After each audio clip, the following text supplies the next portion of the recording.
Madame, Monsieur, bonjour et bienvenue dans le programme quotidien d'actualité juridique du groupe Revue Fiduciaire. On découvre tout de suite les titres de ce lundi 6 juillet.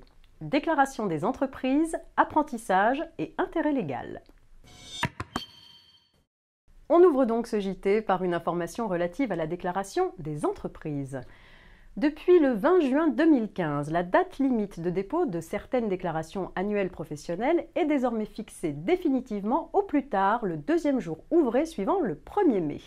Sont concernées les déclarations des résultats des bénéfices industriels et commerciaux et des bénéfices agricoles soumis au régime réel et des bénéfices non commerciaux soumis au régime de la déclaration contrôlée, la déclaration des résultats des sociétés soumises à l'IS qui clôturent un exercice le 31 décembre ou qui n'ont pas clôturé d'exercice au cours de l'année civile, les déclarations de la cotisation foncière des entreprises et enfin la déclaration de TVA annuelle des exploitants agricoles placés sous le régime du remboursement forfaitaire et ayant opté pour le régime simplifié de TVA. Une nouveauté concernant le contrat d'apprentissage à présent. Le décret d'application pour la mise en œuvre de l'aide financière en faveur du recrutement d'apprentis dénommé TPE Jeunes Apprentis a été publié. Ainsi, les entreprises de moins de 11 salariés qui concluent depuis le 1er juin 2015 des contrats d'apprentissage avec des apprentis âgés de moins de 18 ans à la date de la signature du contrat peuvent bénéficier d'une aide forfaitaire de l'État d'un montant de 1 100 € par période de 3 mois.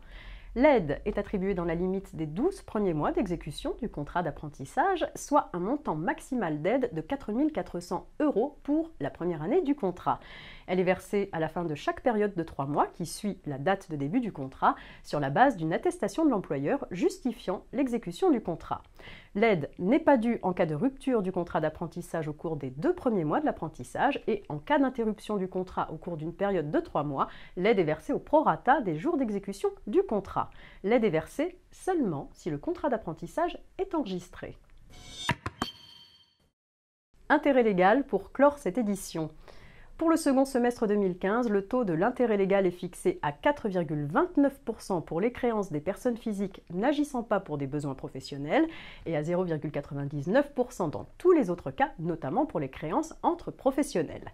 Rappelons que ce taux sert notamment de référence pour fixer le montant minimal des pénalités de retard de paiement entre clients et fournisseurs indiquées sur les factures et dans les conditions générales de vente. Ainsi, le taux de ces pénalités de retard ne peut être inférieur à 3 fois le taux de l'intérêt légal, soit 2,97% pour le second semestre 2015 contre 2,79% pour le premier semestre 2015. Le JT, c'est fini pour aujourd'hui, mais on se retrouve dès demain. Excellent début de semaine à tous.